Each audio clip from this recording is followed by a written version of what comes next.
Welcome to the College Knowledge Podcast, sponsored by the College Planning Network and Paradigm Financial Group.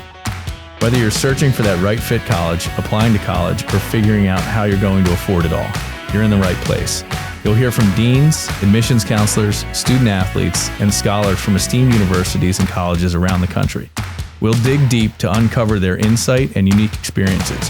So whether you're a student gearing up for college or a parent with college-bound kids, sit back, relax, and listen. Like you, we have lots of questions. Our guests have the answers, and we're excited to share them with you. Let's get started. We can send your student to the school of their dreams and send you to your dream retirement. Visit us at elitecollegiateplanning.com to get started. Hey, everybody. Welcome back to College Knowledge. I'm your host, Dave Kozak, alongside my co-host, Mr. Joe Kearns. Dave, did you know that the first college to admit women was Oberlin College? I did not, Joe. And what year was that? It doesn't say. It just says that Oberlin was founded in 1833, but I didn't dive enough into this today. All right. But it's just, hey, our interesting fact. Wasn't sure if you knew that. Oberlin College. Yeah. All right. Well, everybody, we have the distinguished pleasure today of interviewing David Blobaum, the Director of Outreach from the National Test Prep Association. David, welcome to the show. Thanks for having me. So start with, what is the National Test Prep Association for us? Yeah, the National Test Prep Association is a membership organization where tutors and tutoring companies can apply to join, and then those groups and tutors are vetted just to make sure that they're ethical and getting good results. And then it's really just about advocating for the appropriate use of SAT and ACT testing in admissions, so that they're not everything in admissions, but that they are taken as in their sort of rightful place as helping colleges to make the best decisions about which students to admit. Well, this is gonna get good today. I love it. So obviously there is a lot of noise around the SAT, the ACT, COVID, how it all transpired, what's happening now, the test optional versus non-test optional, whole thing. So first of all, they made the SAT easier. Is that a fact or is that fiction? I would say that's fiction. So I think they made it better. So they made it it's instead of being 3 hours, it's now about 2 hours. And I should preface that change only takes place in March. So there's still the paper SAT in November and December. But then, we can pretty much forget about that if students don't have enough time to prep for that. So the next time it's offered is in March. That's when it'll be the digital adaptive. There are some reasons why I think people could legitimately say they made it easier, because they took these long reading passages, on average 750 words, and there are no long reading passages anymore. Instead of 10 to 11 questions on one long reading passage, it's about a 150 word passage on average, with then just one question. So yes, students don't have to keep a very long, main idea in their mind and answer a lot of questions. That on its face looks easier. But the questions themselves are still very hard. They're still testing students on reading comprehension and reading analysis. The math is all mostly intact, and the grammar is mostly the same as well. Counterpoint, if I may. Yeah. When you read 750 words and you have to pull a lot of data out, that is factually more difficult than reading 150 words and not having to maintain that amount of data in the head, right? Correct. And in that instance of just talking about that piece, yes, I would say that on its face looks easier. The questions are still very, very good questions on those 150 word passages. But I would say especially for some students who really struggle with understanding a main idea, for those students specifically, it will be easier. But you're going to have students struggle just as much to even just understand a 150 word passage and answer a very hard question on it. So I think of it in terms of my professional career, right? And nobody gives me cliff notes, or nobody shortens up the amount of information that I have to digest to be able to make a decision, to be able to negotiate a contract, to be able to read a legal document, any of those things, right? And while I understand we're not creating lawyers with the SAT, or we're not creating people that have to read massive amounts of material, there is something in the idea of, like, you got to stay on a subject for a specific period of time to get to the conclusion necessary. And this is not an argument of easier or harder. It's an argument of like there are no shortcuts in real life when we get there. And so your comment was they made the test better, which I will find out by the end of this, and everybody's kind of left to their own opinion whether it's better or worse or not. I mean, I know that the digital involvement is a necessary thing. Whether that makes a test better or not, I don't know. I like paper, but that's an opinion thing. When we shorten the historical nature of a test and we chop up and segregate and change, are we discrediting the testing that was done previously, saying that testing was not effective and we had to change it because we didn't do a good job? So what I would say is you're 100% correct. We're testing something that's different. Mm-hmm. As you said, that's not necessarily easier or harder. So we are losing the ability to test students on reading a larger amount of text and holding a main idea in their minds. We are losing that. Because the questions are so hard, though, on those shorter passages, it's not necessarily harder or easier. I do think it's a loss. I do agree with you. It's a loss of testing that. What I would agree is a fundamental skill. We're still testing the other fundamental skills. As far as whether it's better or not, where I'm coming from on that is the last time the SAT was redesigned was in 2016. Yep. Before 2016, my company, Summit Prep, we tutored about 90% of our students. We did the SAT with them. The old SAT, 2015 and earlier, very high quality test. Starting in 2016, and since then till now, 90% of our students do ACT with us. So we switched from 90% SAT to 90% ACT. The reason we switched is this current iteration of the SAT is, I would argue, objectively a lower quality test than not only the old SAT, but also than the ACT as well.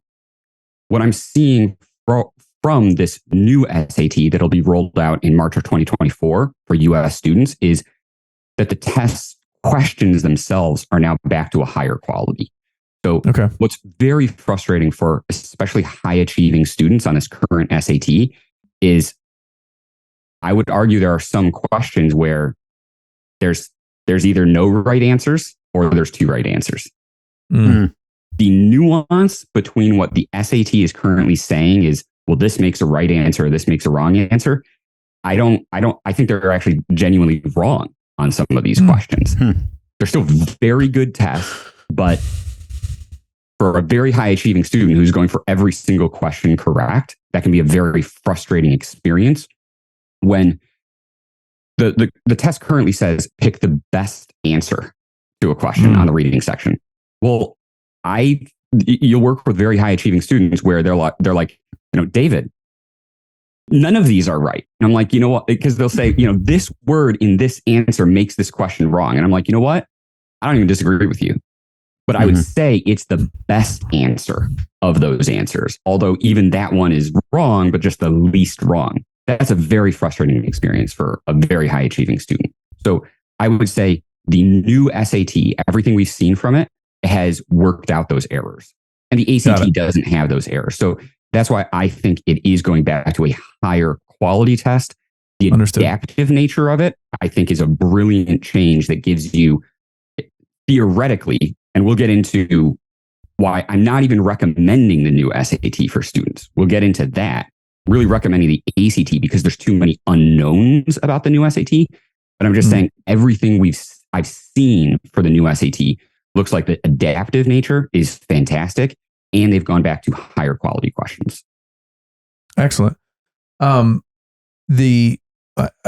want to make one point that I think is critical. I've watched the syntax and the effectiveness of writing decline in the younger generation. And this is not to sound like an old head, right? This is one of the things that was rammed into my head in my early years was you got to be able to write well. You have to be able to write well. And, I look at this and again, I'm stuck on this passage thing, but I don't want to, I look at it in terms of like, we have this issue now where, smiley faces and LOLs and stuff like that is acceptable, like email language in the younger people. Is shortening things. Is that supporting that sort of, I don't know if it's a shorthand way of communication, like the text, the Twitter, the Facebook, everybody, we're not seeing well-written stuff coming out often. And are we caving to that as a society by eliminating some of the requirement?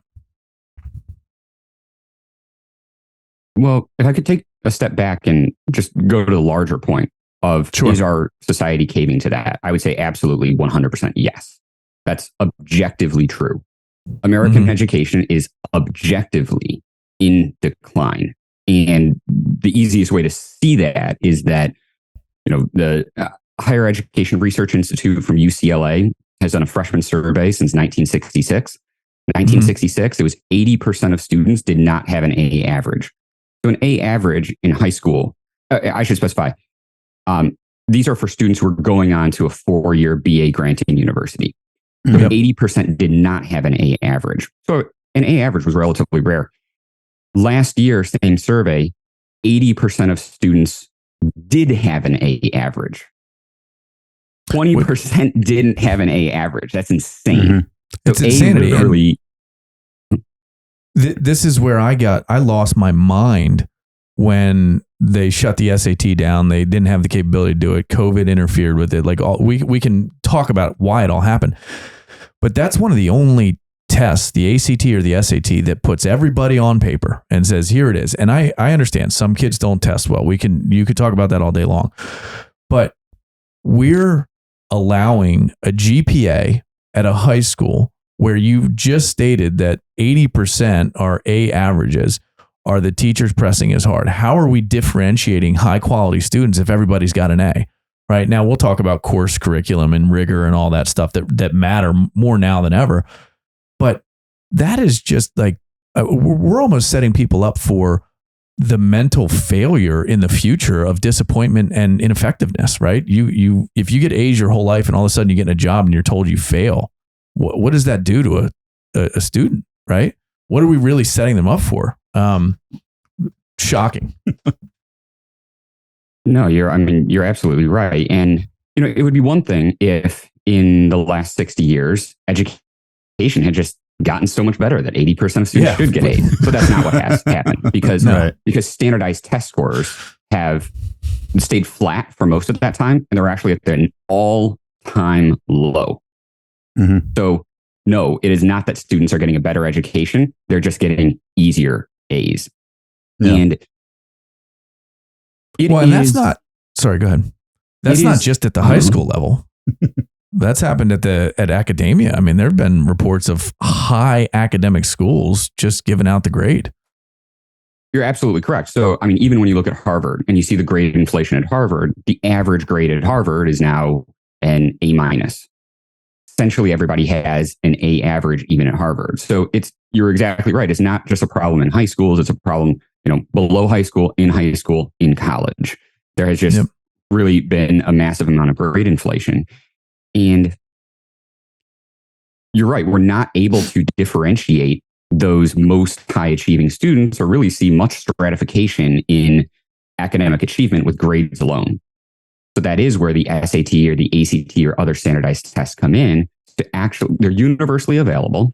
So they're much more fair than an AP exam, for instance, which those are not available to all students. And are the tests perfect? No. Are they helpful and predictive? Yes. Their predictive capacity is actually one of the most proven correlations in all of the social sciences. Period. That SAT and ACT scores help predict success in college and even help predict success after college as well.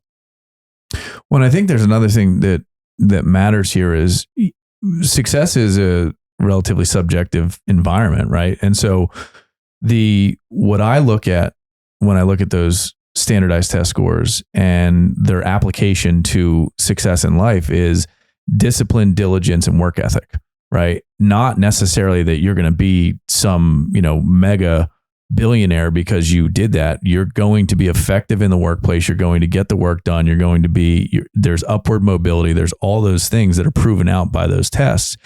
But I also think it does something very real on the other side, which is if you don't perform in a reasonable manner on those tests, it shows a weakness that exists, either a lack of preparation, a lack of discipline, a lack of willingness to try and figure out how to better it. We with our clients are often talking about, and we get the question all the time, and I'll let you answer this one. Test optional. Are there really test optional schools? And by test optional, I mean we don't want the scores. Well, and so just to take a step back to reaffirm what you're saying, and then I'll answer the test optional piece as well. Yeah, sure. So perfect. Just to reaffirm what you're saying, it adds some truth, some objectivity. Standardized test scores tell the truth when grades are not necessarily telling the truth. And it is a heartbreaking thing to get the truth very often in junior year of high school. So I have to have conversations with parents every single week about their absolute confusion that their student is on a high honor roll, which most of the school is, and then they got a 20 on the ACT. Well, a 19.5 is currently the average on the ACT. So when their kid gets a 20 on the ACT, that is actually what their grades would predict, even though they're an A average student. And it is shocking to parents that this is the first time they're really getting a good look in 11th grade at what the quality of their child's education was. And I see it directly. It's not that most of the time, it's not that a kid is a bad test taker. It's that a lot of times they can't identify what a subject is.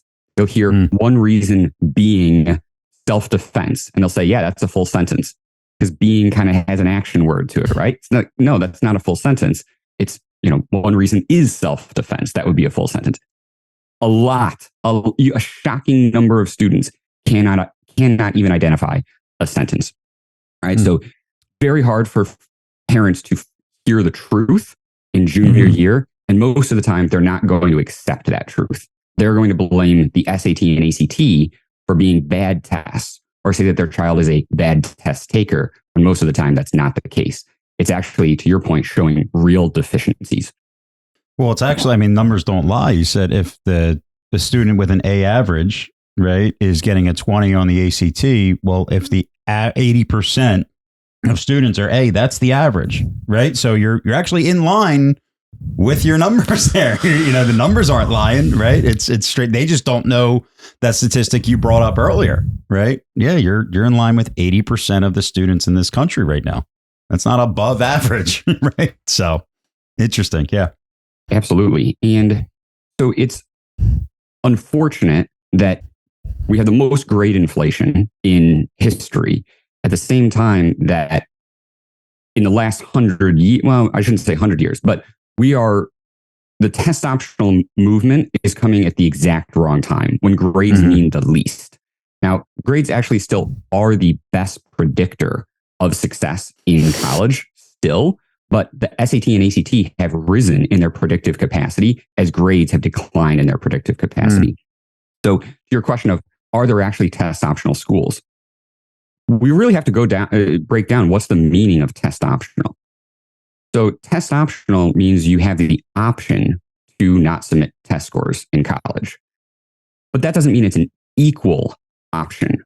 Are your chances of admission equal if you submit or not submit scores?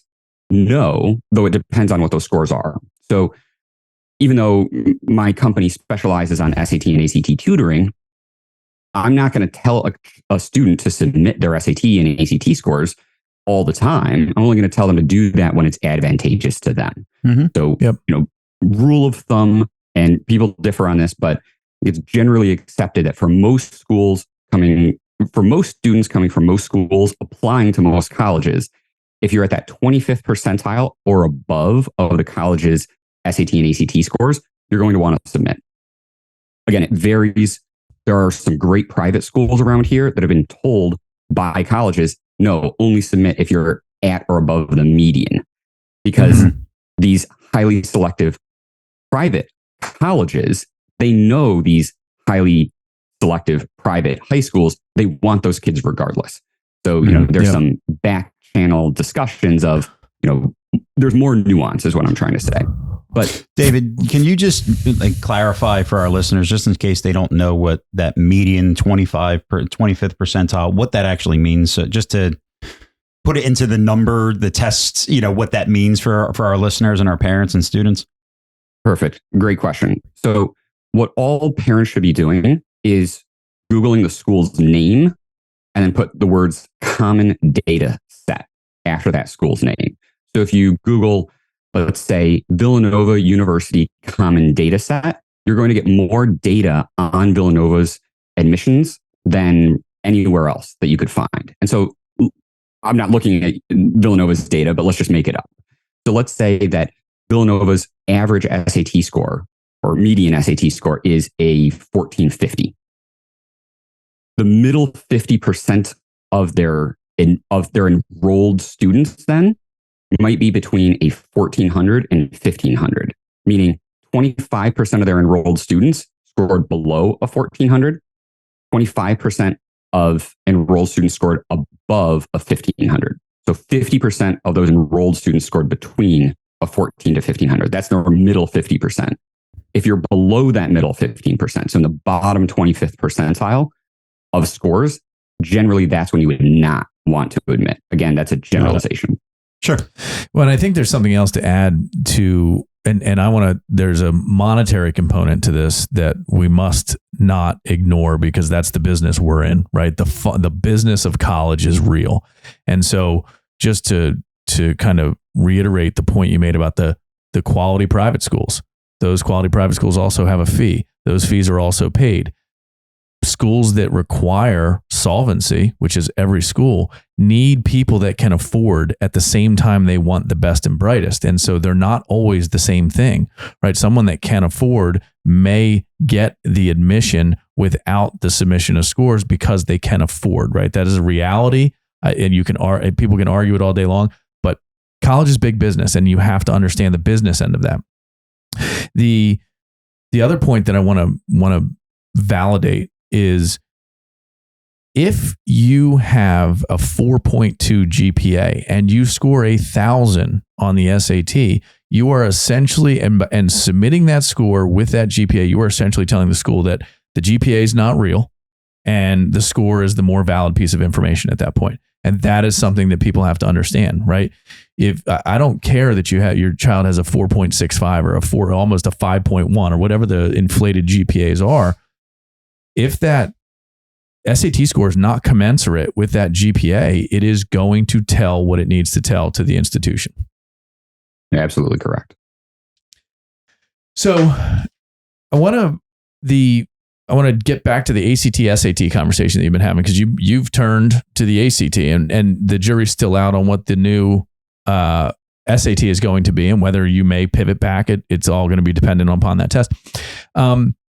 For a long time, the SAT was sort of like the East Coast and the ACT was sort of Midwest and West, and people, and again, I don't know how that came about. I don't know why. But people on the East Coast are typically looking, and I would say more recently have been accepting of the ACT as a replacement exam as opposed to the SAT. How did all that evolve, and what made you shift to the ACT? Was it a grade performance? Was it a quality of test thing? Was it you were seeing better outcomes? The historical aspect is a little bit hard to go into, but I mean, also it's just the nature of the ACT, comes out of Iowa, and it just became more of a Midwest test. It was invented or made in, I believe, 1956. So it got a later start than the SAT, which I believe started around like 1926 or around there.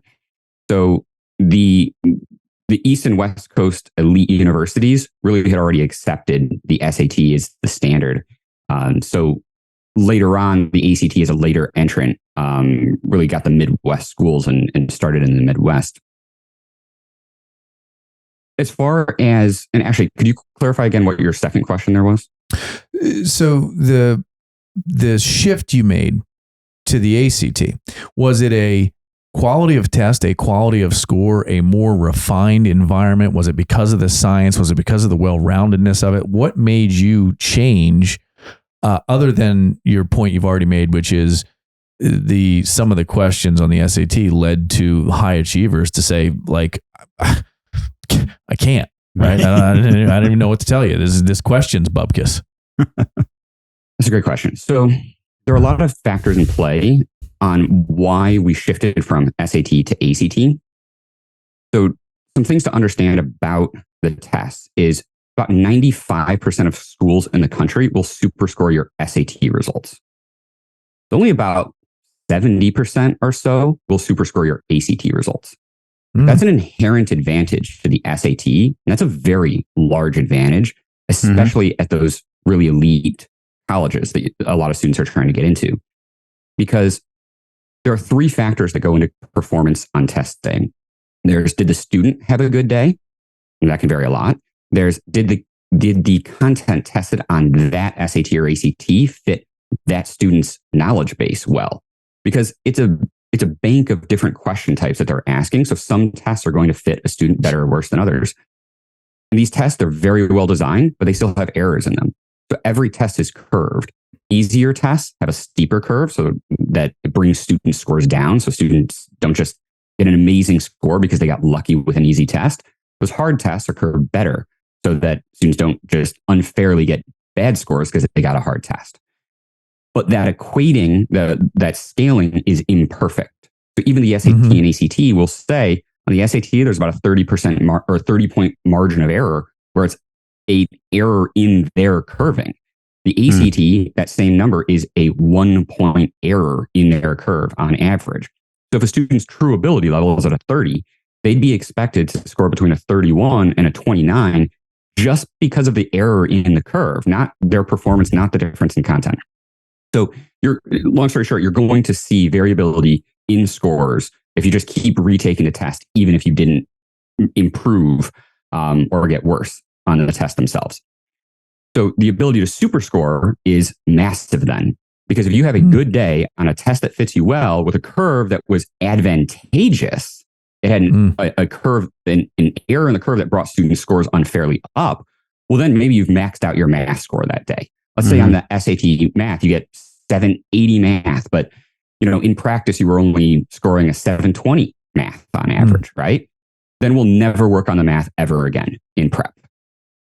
Done. We've locked that score in. We're just going to focus on the verbal score. And it's going to be a lot easier to get the verbal score up because we're only prepping on that. And when the student goes in to take the test, now instead of the test being a 3-hour test for them on the current test, really like an 1.5-hour test for them. They can expend all their mental energy on the verbal section then, because the math score doesn't matter. 95% of colleges are not even going to see that lower math score if they just completely bomb the math score. Even in the Common App where students report their scores, you can only report your highest ever verbal, your highest ever math. So if you get a 770 math, and the next time you get a 500, you can't report the 500 in the Common App even if you wanted to. So super scoring is a very large advantage. And it's an inherent advantage to the SAT because more colleges superscore.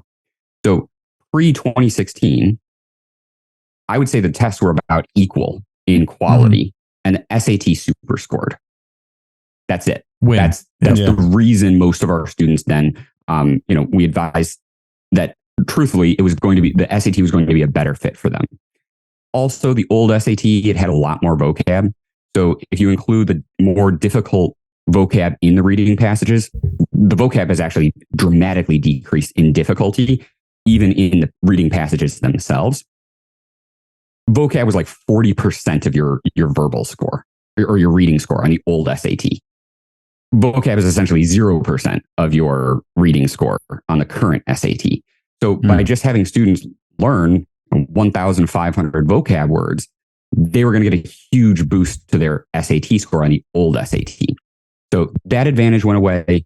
And then the quality of the test really, it declined on the current version of the SAT.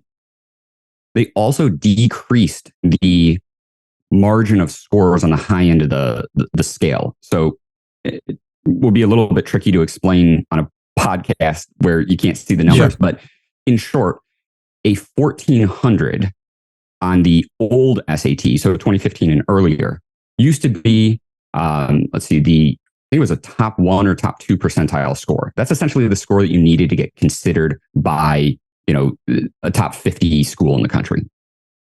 They inflated their scale. So instead of getting a 1400, you actually had to get a 1450 to hit that same percentile.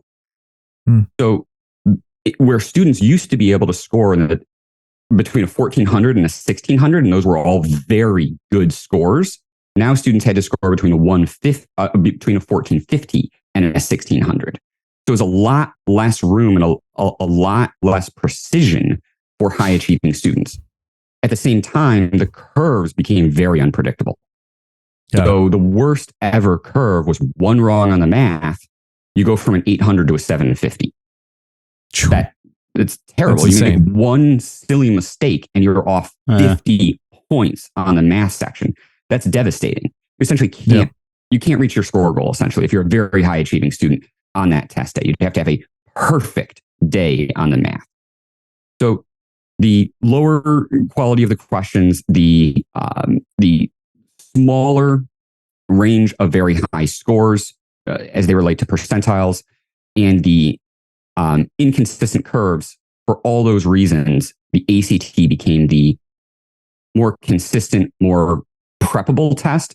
It's not that you can game the ACT more, but at least it's more consistent, that you teach students the content and they're more likely to do it, to perform well on it. Now, it still has the inherent disadvantage of not being super scored as much.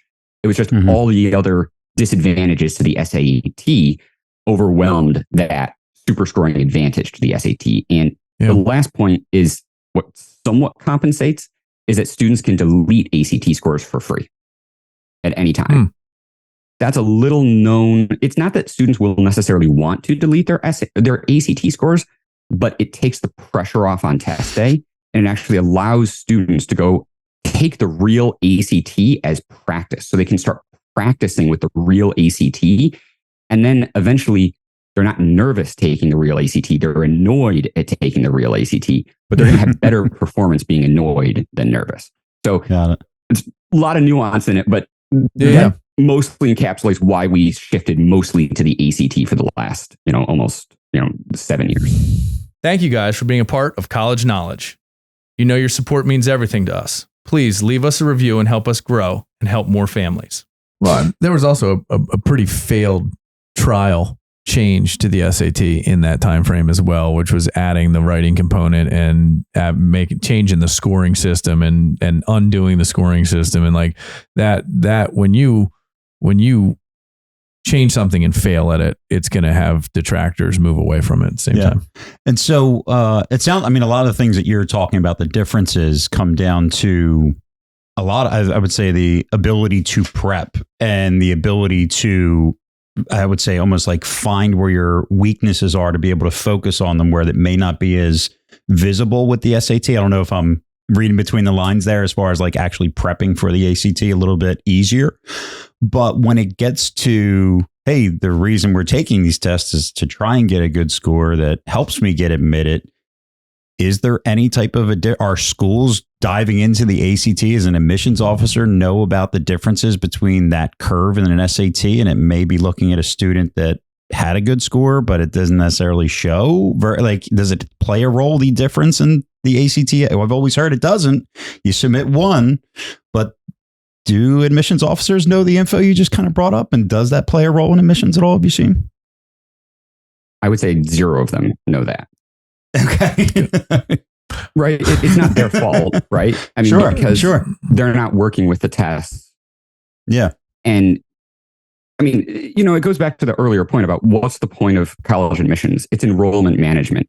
The number one priority of admissions offices is to keep the lights on. Money is the most important priority of college admissions offices. The second is admitting good students who will uphold and improve the prestige of a college. But first, they have to make sure that, they can afford to pay the teachers and pay everything.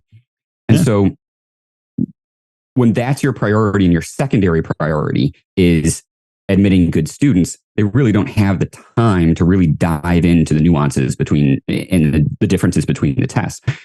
Most admissions officers do not know the data even on how predictive the SAT and ACT are. So when I've talked to them, they have told me and this is admissions, deans of admissions from top 50 schools have told me that they are surprised that students who did not submit test scores on average are performing less well in college. It's like, why would that surprise you? It is a preponderance of data. It is decades of research covering millions of students that has shown that the SAT and ACT help add to the predictiveness of understanding which students are best prepared to succeed at a given institution. There are 2 studies that try and rebut that. 2, a University of Chicago study and a Defining Promise study that was put out by Bill Hiss and his team. So 2, and they're both terribly designed and executed studies, which I could even go into, versus, again, the preponderance of decades of studies covering millions of students. And the fact it has just become ingrained in the public consciousness, however, that the SAT and ACT are tests of wealth. Absolutely not at all. They're tests of academic preparedness. It just so happens that the wealthy have more opportunity and ability to give their kids more academic preparedness. So that doesn't mean that the SAT and ACT don't measure academic preparedness. They're not perfect, but they are very good measures of academic preparedness, which just happens to be correlated with wealth.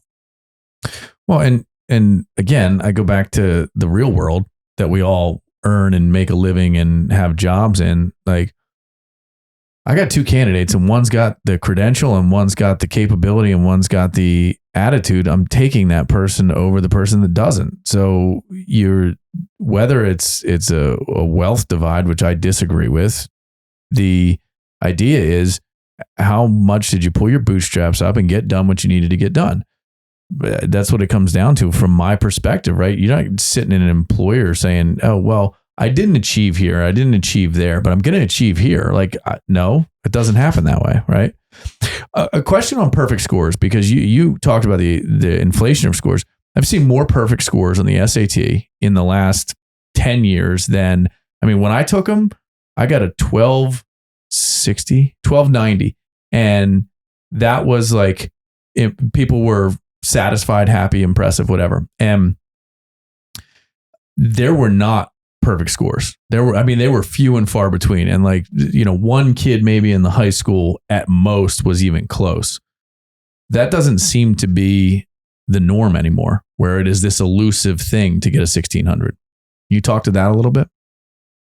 Yeah. So the main reason for that is because of all the competition for those most elite colleges.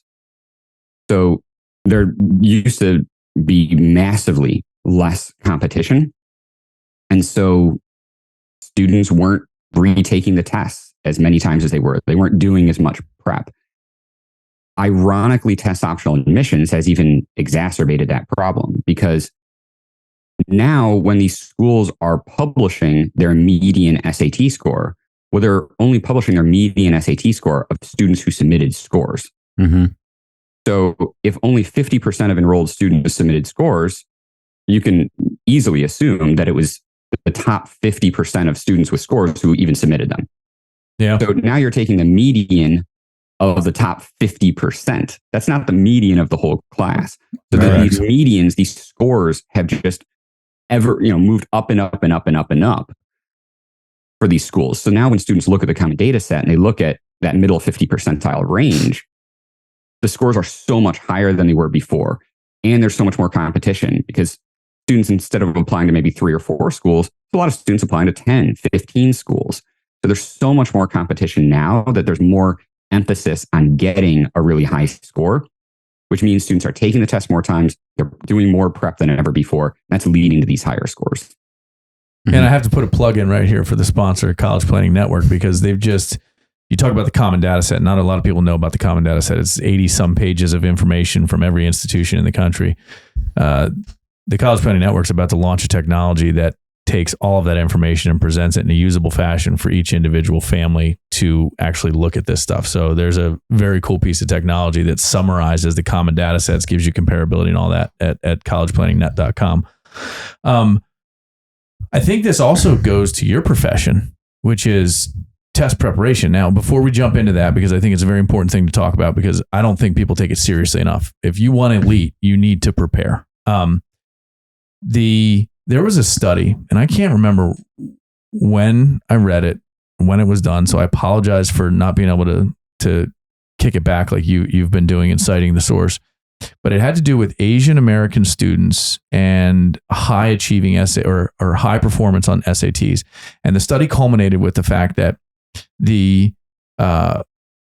Asian Americans in this country had realized that if they prepared for that test better than anyone else, they could perform on that test, they could get into these elite institutions. And so they started this trend. And I don't know if it was 90s, if it was in the 90s, or I don't know when it was, but that led to this realization that, oh, this is a test you can study and prepare for, right? This is one that if you take your time on it, as you said, it speaks volumes. If you have a great SAT and a great GPA, like you're a match, right?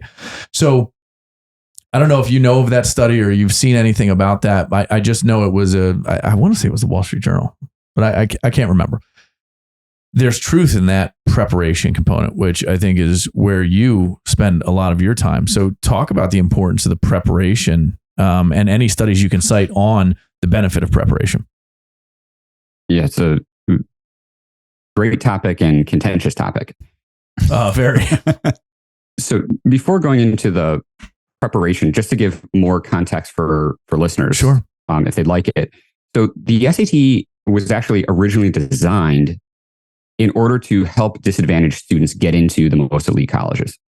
So prior to the SAT, if you went to an elite high school, let's say Exeter, you were going then to go into an elite college. And these elite colleges like Harvard and Yale and Princeton, they all had their own admissions test. And these admissions tests test the students on Greek and Latin. Well, very few students, even at that time, were taking Greek and Latin. So the top colleges really were not accessible to the vast, vast majority of students in this country. So it was really the president of Harvard who said, this is not right. We want a meritocracy. We don't want just the elites becoming elites. We want the top students in the country. We want to be able to select them, find them, and help them be the future leaders of this country. So they helped develop the SAT, and it actually worked. It really did open the doors of those top universities to top students from around the country. What happened then is the group at the time that figured out, hey, now it's a meritocracy or really they were already doing very well, it was really Jewish applicants who were just nailing it on the SAT. And then the top universities, because there was a lot of discrimination towards Jewish people at the time, said, whoa, we have way too many Jewish students. Now let's go to holistic admissions. It was really the advent of holistic admissions, which was designed to keep Jewish students out. The ripple effects of holistic admissions is plaguing us still today, which we could go into. Then eventually the discrimination towards Jewish applicants really declined. The new group that was then discriminated against was Asian American applicants, really anyone with Asian ancestry. And that really came to the fore in the suit against Harvard. And the amicus briefs in that suit really show just how dramatically students with Asian ancestry were being discriminated against in that by Harvard. What a lot of people don't know is the primary reason that affirmative action, or I would say, some people would disagree, but I think it's pretty clear from the decision that the primary reason affirmative action was overturned was not because it was giving preference to people with who are marking Black or African American on their applications. It wasn't necessarily for that preference. It was because a group, students with Asian ancestry had been designated they're the group that's going to be disadvantaged. Because really, if you just go based on grades and test scores, there should be a doubling of the number of Asian ancestry students at these elite universities. Harvard was just straight up giving them lower personal academic ratings. Mm-hmm. So that just goes into some of the history of. Well, yeah, and I mean, affirmative action. Just because you brought it up, right? It was basically a carte blanche to discriminate against any student for any reason that the institutions felt necessary, right? It was like, hey, we can choose and we will choose what we want to choose, and so in undoing that, you're allowing. You call it cream rises to the top, like whatever it is, you're allowing now, or you're forcing now them to really fix their admissions protocols to where you can't play that game anymore. Right now, I don't believe that we've solved that problem. I believe the games are still going to be played. I just think it's not going to be documented and published. Correct. And so that is why those students of Asian ancestry, they had to get such unbelievably high scores because they were absolutely, and this is proven, there's no debate about it, they were discriminated against at those elite colleges. So they had to get higher scores than all of their applicants.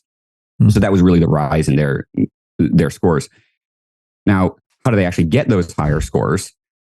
That really does come down to preparation. And again, a lot of people will think, well, the SAT and ACT, you can game them. You cannot game these tests. Now, you can get very slight increases from tips and tricks and strategies. And, I've gone on podcasts and shared all of the tips and tricks and strategies that I use with my students. And are they helpful? Yes, but I want them to be available to all students. But the reality is that you're going to get a very small increase from those tips, tricks, and strategies. The only way to substantially increase on the SAT and ACT are to actually learn the grammar, the rhetorical skills, the mathematics, the reading, the data analysis. And to your point, what's the effect of that prep? Now, this is anecdotal. I love to use studies, but I have looked for the studies and I have not found a study that's even looked into this. So I can only speak from experience. But my students who have gone from 20s on the ACT and done a year of prep and gotten to a 30 on the ACT, they are a different student by the end of that year. I was literally just talking to a parent literally 2 days ago who told me, hey, my daughter, I don't even know what's going on with her, but since she started prep with you, she's a different student. She just got the highest grade in her physics class on the last test. So this is a student who she actually started the 17 on the ACT. She's a different student now. She has so much more confidence in her abilities, and she's really built up her knowledge and skills. She is a better student. So her higher SAT and ACT score, it's not just, she's now has a higher score from prep. No, she's actually better prepared to succeed in college and in life because of that prep. Which I think is one of the best points made today is these tests are designed to assess your acumen on the subject matter knowledge, the broad and the depth of your understanding of the subject matter they're testing on, right? And so that is a culmination of education, right? That's a culmination of 14 years of institutionalized education that they're putting on these exams. And so the idea that if you get better at that test, you will be a better student. That correlation, you cannot argue that correlation in any way, shape, or form. And I would go to say, I went to a Catholic private school, all boys. Devon Prep is the name, and we did the Latin and the Greek and the whole thing. And we had to cover in high school. I mean, I remember going home and having to read 60 pages out of the history of Europe and come back and get a lecture on it the next day and test on Friday. We had to learn how to study early. We had to learn how to prepare for that stuff. We were taught those skills of take the notes in class, review your notes after class, edit your notes, read the text, highlight the text, bring the notes and the text together. And so all of those pieces that I'm assuming is part of your study mechanism with people it is making a better student. And so I think, and people are probably going to crucify me for this, but I think it's at home that this is failing. I think it's at home where the parents aren't saying, hey, listen, you got to learn how to study differently. Like, we can't rely on the teacher to get through the subject matter and teach how to study and teach the personal responsibility and discipline of doing something you don't want to do. That's got to be at the home. The parent's got to say, hey, sit down. Did you take notes on the subject you just read? Did you brain dump, read your notes, review your notes, and apply it to text? Well, and I mean, people learn differently. 100%. I mean, it is proven about, men, women, boys, girls, how they learn differently. What is, visually, hands-on, right? Auditorily, everybody learns differently. And for the majority of students, like, you don't have a choice in how your teacher teaches something to you. So you have to learn how to, I knew that's where kind of things clicked with me. Like, I could take something that a teacher, but I was like, I didn't quite understand it. And then kind of take it and teach myself the same subject matter over in the way that I was able to retain that information. Like, that was something I had to learn in high school because the way it was taught to me was not something that clicked. I had to come home and draw diagrams, very, very much more visual than what a lecture was, right? That was the only way that carried with me even to today. Like, everything's very numbers driven, very visually driven. But on top of that, I also think that when I hear, you guys talking about things, the reality is in the real world, if there is a test that can determine how successful you could potentially be in anything, right? There are certain industries that, hey, how well you do on a test can determine what type of job you get. Well, if that's your role, you're going to do everything you can to score very well on that test. Why are we not taking that same mentality towards this SAT or ACT? And the reality is that if you know how to prep and you start doing things, even in our world, we call them daily basic habits. If you can master basic habits, you're going to be successful. And if you can apply those basic habits to an SAT, guess what? They are going to carry over to your physics class, to your algebra class, 100%. And that's where I think that, David, when you're talking about your stories, that's what I'm saying. You're instilling habits with these students, and it's just easily translated to the classroom. And now all of a sudden you apply those good habits to this, and now you're a better student, and that's where it comes from. It's not necessarily in the classroom, but basic, very daily habits to improve in certain aspects. And if you kind of have that focus on one of these tests, it's going to have other good side effects. Good things are going to happen. So yep. I'm done. It's also a double-edged sword, though, which we can talk to, right? Meaning the SAT and the ACT prove out. Meaning they show a direct correlation over a long history of success metrics and performance metrics. We have a system, and we're in Pennsylvania, and so we have a system educationally that performance on certain tests warrants funding of institutions, which causes the other end of that sword to be very deadly, which is you're only teaching the test. You're only teaching that because if you don't get that, you don't get your funding, you don't get all that stuff. So that's a very slippery slope to deal with, the teaching to the test, right? Yeah. Absolutely. And, it kind of goes back to the appropriate use of standardized testing. So I do not want the SAT and ACT to be the be all and end all. I think that would be a tragedy in education. I think we've swung way too far to the other end, but I wouldn't want to swing too far in the other direction either. Sure. No, agreed. It's a balance. And I think the best thing, from my opinion, dealing with 30,000 families over the course of 15 years in this college admissions journey is when you're grounded in reality. You've got the GPA, you've got the SAT, you may have a 1200, great, and you've got a 3.8. That matches, that works. And a school would rather have it work than some major discrepancy where they have to say, I can't make sense of this, so it's a no, right? Oh, I can make sense. This bright kid, maybe hasn't been challenged, maybe wasn't at a school district that offered all of the AP classes and all of the other stuff, right? Making it match. And man, I don't want to get into participation awards or any of that stuff, but like in grade inflation is essentially the participation award of education, right? And so when you take away a person's ability to put values to things, you make it very difficult. And we can talk about the FAFSA and all the stuff that's happening there, because they're completely messing higher ed up right now with the changes to the FAFSA and trying to figure out what they're going to do. And it's not like this is the first change, right? But parents, students, step into reality, right? Not everybody has to be a 1600. Not everybody's going to be a nuclear physicist. Not everybody's going to, like, we need good, smart people that will take action, as opposed to the best and brightest minds to sit in a think tank. It is. I'm off my pulpit now. I stepped off mine. You have to get off yours. David, you can step up now. No, I'm just kidding. It is getting increasingly hard, I think, to help people recognize that reality. And I think it happens at some point, and the later it happens, the more painful it is, because the more people have built up their sense of self and some sense of identity according to something that's not reality or not true.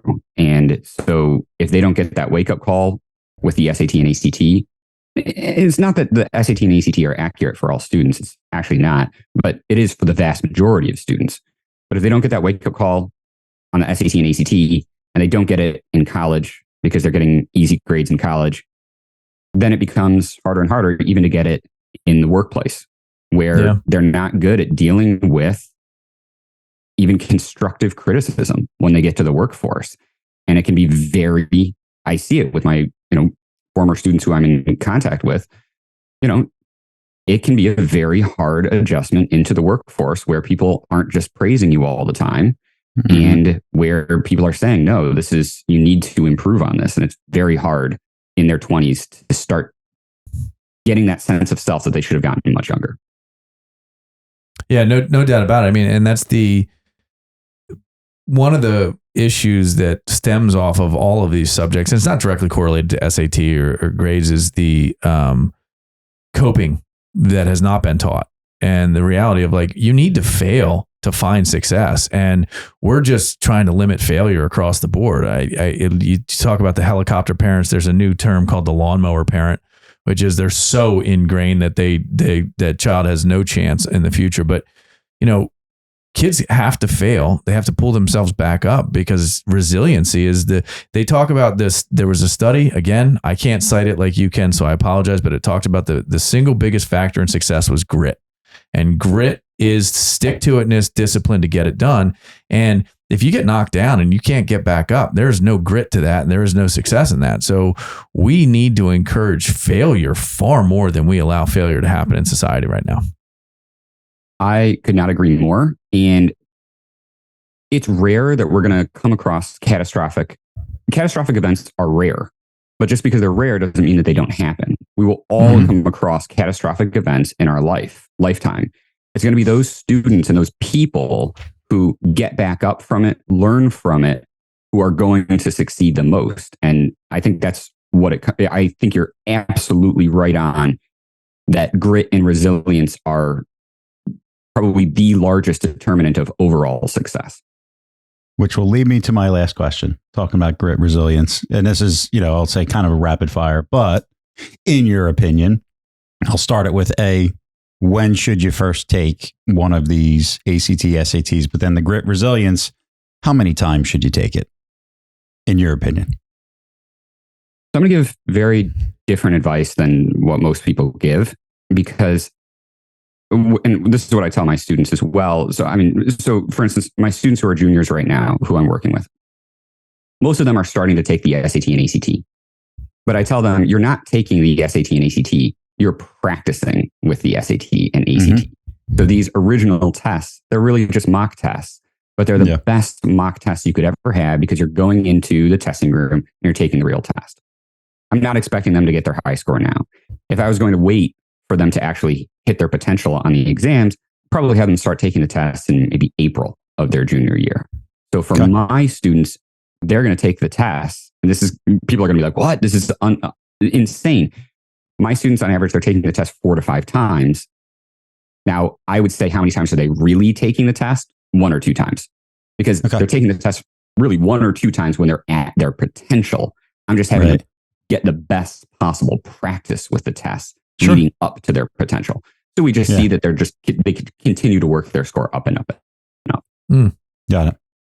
And when's the ideal time to start the preparation process, in your opinion? Like, obviously, I mean, we always say the earlier you plan, the better the outcome, right? Fortune favors the prepared mind. When should families start digging into this? The vast majority of our students, they start right after their sophomore year of high school. Okay. They do intensive prep over the summer, and then they'll start taking the real exams starting their junior year. We want them to get most of their prep out of the way before junior year, because junior year is a tough year. Sure. Now, it does vary a little bit, especially for recruited athletes. So for a recruited athlete, if they can have an amazing SAT or ACT score on September 1st of their junior year, I mean, they can get offers that day from a lot of top schools if they have the athletics and the test score in place by September 1st of junior year. So recruited athletes, they might start earlier. They might start in January of their sophomore year with us. Also, just students who are starting at maybe like a 17 and they're trying to get into the 30s. We need more time. We're going to need probably a year and a half to make that happen.